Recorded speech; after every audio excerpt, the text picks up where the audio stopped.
On today's show, we're taking a look at this very special SG. Stay tuned.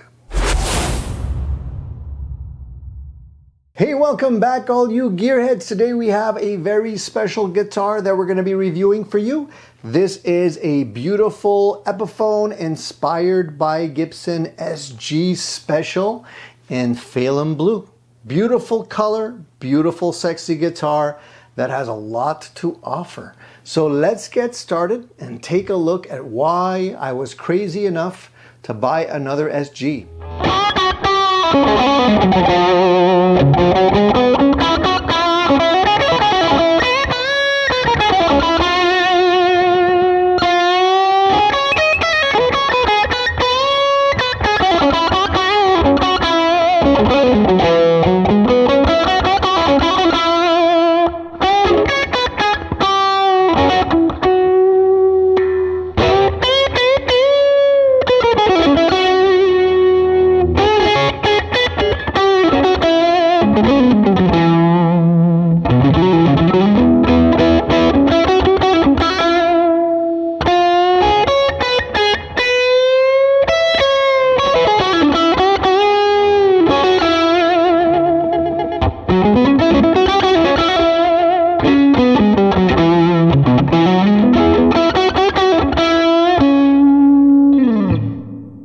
I'm a little embarrassed to admit that I hadn't really given this version, this model, much attention till now.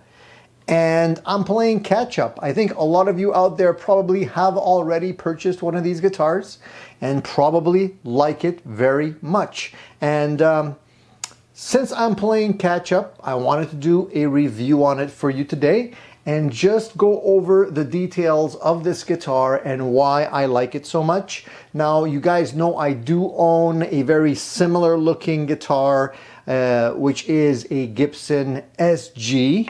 You know, full-blown SG, not an inspired by version. So why did I choose to buy one of these guitars when I already have the Gibson version?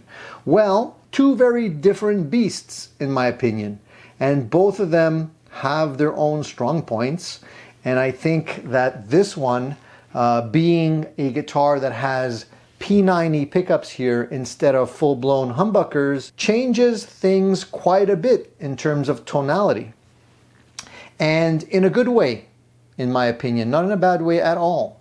Now, that doesn't mean that I prefer one over the other per se. I love the sound of the humbuckers in the full-blown Gibson SG, but the P90s do give it a substantial different flavor, substantial enough to me to warrant buying another guitar.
Let's dive into it and let's see what exactly is so different and so enticing about this guitar.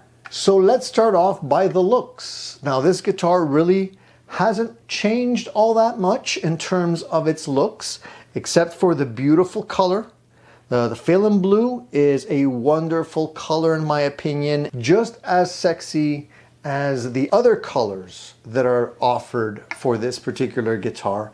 But I just feel like the metallic influence of this color just makes it stand out so nicely in different lighting situations, because it really does reflect the light. So sometimes it looks a little bit more blue, sometimes it looks a little bit more green, it can even look a little silvery under the right lighting conditions. But I just love the just gentle specks or flakes of reflective colors in here that just makes it so sexy to me. I think it looks fantastic. Now I do love the single pickguard. You know, some of you have probably seen the SG guitars with what they call the bat wings, where it's basically two of these, one on each side. I'm not so much a fan of those particular types of pickguards. I feel like the single pickguard makes it look much more vintage and sexy to me. I just feel like the offset look of just having one pickguard like that just looks nice. Generally, a Gibson version of this guitar would have a bridge and a tailpiece. In this particular guitar, since it's based on an older, more vintage design, only has a tailpiece so you can wrap the strings around. But this one is compensated. So you do have what they call the lightning bolt, which is basically a series of steps along the back end of that tailpiece that allows you to intonate the guitar to a certain degree. Now, is this, you know, this style of bridge saddle, I guess you can call it that, as good as what they came out with later? I would say not, because you do have some limitations with intonation using this type of setup. However, that being said, I've managed to intonate this guitar quite well, very accurately in my opinion, and I don't feel it's a huge disadvantage. And I do like the fact that the guitar has a different look compared to its big brother, the full-blown Gibson SG. You know, that being said, you either like it or you don't. And I get it if you don't, but for me, I feel like, you know, it's something that you can easily get used to having. Some of my other guitars happen to be PRS guitars. And in some of those guitars, they use the wraparound tailpiece like this, similar to this anyway.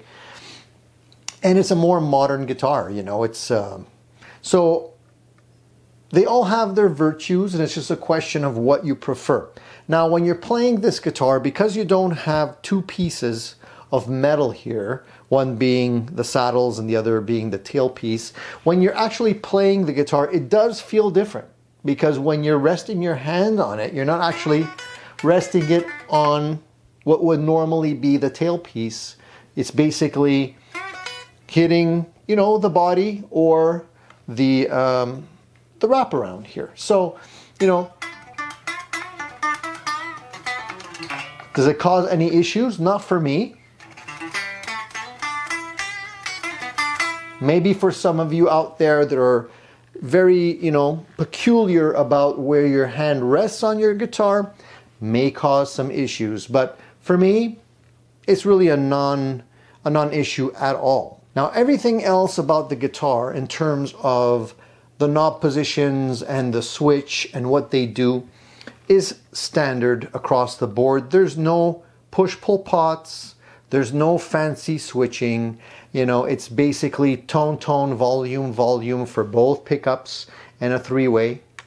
Very similar to any other SG style guitar.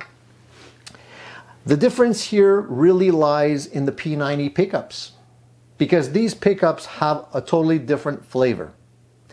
And it's funny because a lot of people consider the P90s to be a weaker output pickup because it's basically a single coil.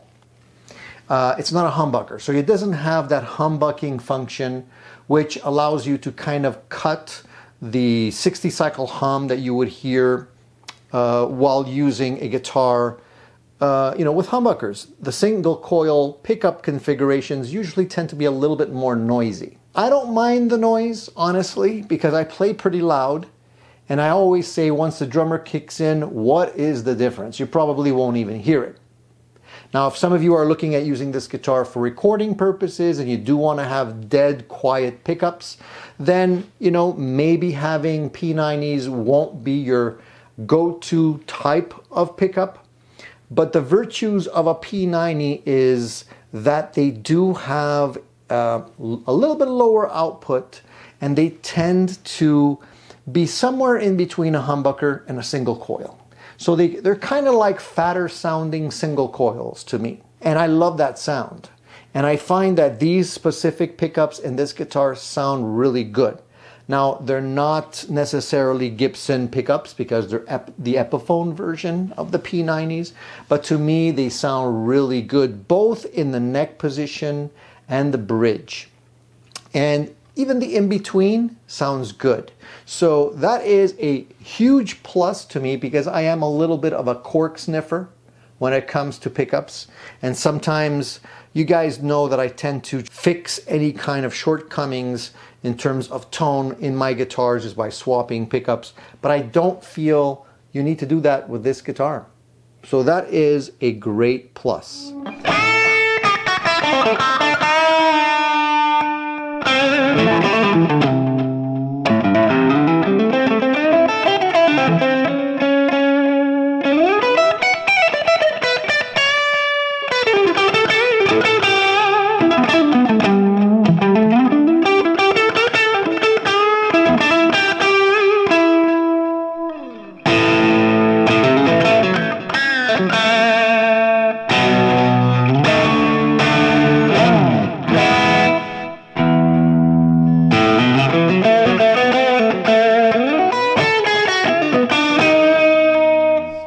Now the guitar is pretty light. I compared it to my Gibson SG and it's about the same weight. It's about 7.5 pounds. Not heavy at all.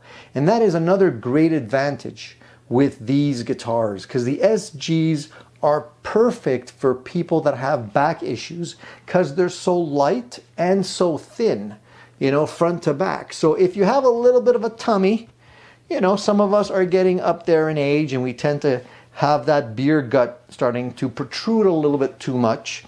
These guitars are great because they're so thin that they're extremely comfortable. It's almost like you don't have anything between your picking hand and your body. So I've been playing Gibson Les Pauls for a long time and I'm a little bit embarrassed to say that it took me a long time, maybe a little bit too long, to appreciate the SG guitars. But I finally did start appreciating them, and ever since I'm just totally in love with them. So let's move on past the pickups and look at the neck. It doesn't have, the big inlays. It's got just dots, plain old dots, which is fine by me. I don't really mind that at all. As you can see, you have the binding on both sides, one side with the dots, one side without. And as you typically see on guitars in the Epiphone line, the frets don't have any type of end binding on them. It's just straight frets, okay? Not a big deal in my opinion because when you have to do a fret job on a guitar, typically the nibs, as we call them, would probably be filed off anyways. And it doesn't make a huge difference as long as the fret work is done nicely. I can't feel any of the edges snagging my fingers at all. So that's really, really great. Now the neck on this guitar is a very slim neck. Not fat at all, and it's actually quite similar to the neck on my SG from Gibson. However, there is a difference. I'm not going to say it's exactly the same. So, if you guys think you're going to be getting exactly the same carve, I could tell you that it doesn't feel exactly the same. If I had to choose which one was more comfortable, I would have to say hands down, the Gibson is more comfortable in terms of a neck profile. Is there a huge difference? Absolutely not. Very negligible in my opinion. But you know, when you're dealing with a neck shape, even millimeters, fractions of millimeters, you can actually feel that when you're holding the guitar in your hand. And I definitely can feel the difference when I switch between the Epiphone and my Gibson. You know, that being said, is it worth spending so much more for a full-blown Gibson? That remains to be seen. And that's really a call that you'll have to make yourself. But I think that there is definitely a difference, a slight difference in the neck profile. And I'll leave it at that. But, you know, after you play the guitar for a while, that kind of like goes away real quick. You become used to playing the guitar, and it doesn't really factor in all that much. It's funny how you get used to playing different guitars, and you know, at first you switch and it feels a little bit strange or funny, especially if you're switching between an SG style guitar and say a Les Paul, for example. You take the Les Paul after playing an SG, it feels totally alien and strange, but then after a few minutes, it feels as normal as it ever was. So it's the same situation here. If you're going from a Gibson SG to this guitar, you will feel the difference. Let's just leave it at that, okay? That being said, this guitar really encourages you to play. And that's how I know it's a great guitar. Because when I pick it up, I just want to keep on playing it. And I don't feel I'm struggling with the guitar. I don't feel that I have to fight the guitar in any way. The neck feels just as comfortable as the full-blown SG does from Gibson. And it's effortless, especially in the higher registry. This is the money end of the neck, as I like to call it. And if you're playing any kinds of, lead lines all the way up here, you can go all the way up to the last fret. No issues at all. There's nothing in your way. And that's one of the great things about this SG design. It's just like there's nothing to worry about. There's nothing blocking your playing style at all. Great for jazz, great for rock, great for all kinds of different music. It's very versatile.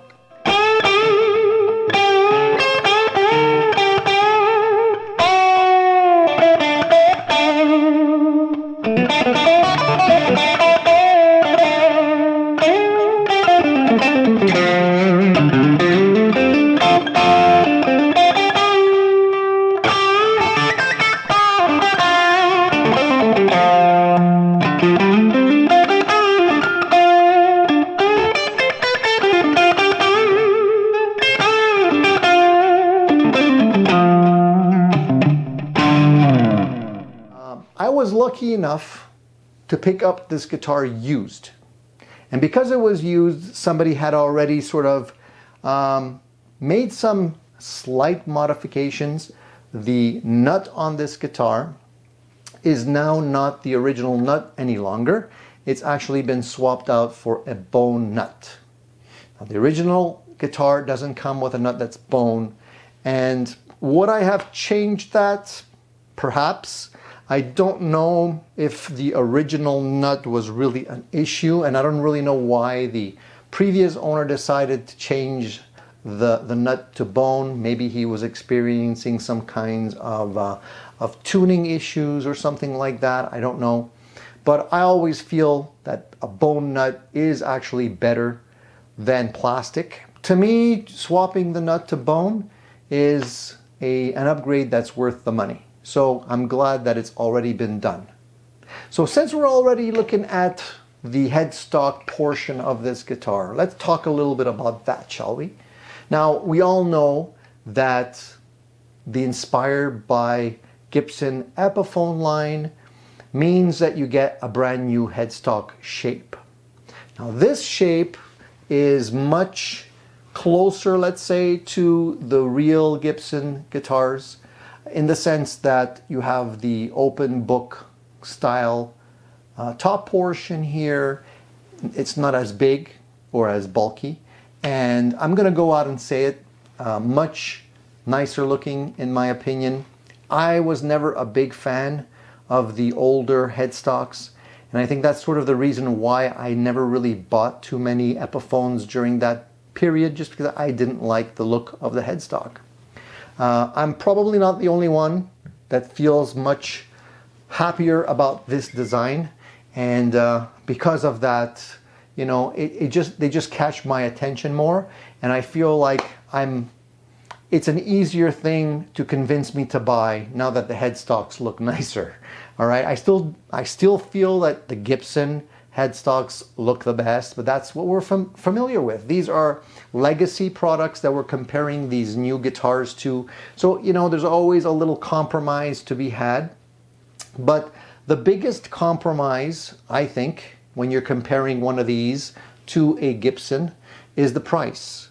And honestly, these guitars are really, really good, especially at the price that they're coming in. I mean, there's really no reason not to get one of these if you're a big fan of the P90s and you like the color. Some people don't like this color. They want the traditional color for an SG guitar. I get it. I'm the same. But since I have a Gibson SG in the traditional color, I felt like this was a great addition to the SG collection, I think. Now this guitar doesn't have a rosewood fretboard, but as you can see, the fretboard on this guitar is actually nice and dark. It's not pale in any way, and I haven't even hydrated it yet. So if you add some hydrating oil to it, some mineral oil, it'll become even darker. So I'm pretty happy with that. I don't feel like it's a standout feature and a disappointment. I think it just blends right into the guitar.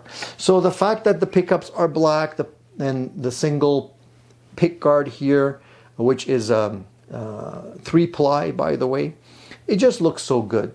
I mean, it looks fantastic. You know, even the knobs with the silver and black just looks really, really sweet. And I don't feel like there's anything that is blatantly unattractive on this guitar, except for one thing.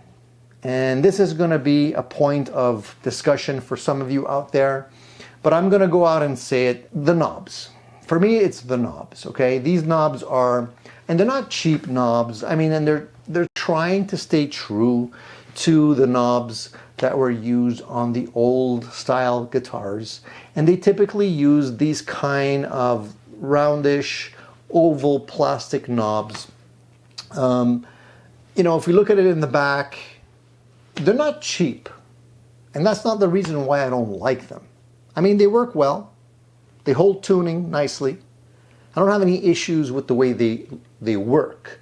I just don't like the way they look. For me, it's like, it reminds me of a toy guitar. You know those guitars you get at Sears? In the old days, you would buy those, you know, cheapy Sears guitars, and they would come with these plasticky tuners. I much rather see metal tuners or the Kluson style tuners on these guitars. But that being said, I know there's a lot of you out there that are going to say, but Tony, those tuners are not, you know, what the originals had. These are closer to what the originals had. I totally get it.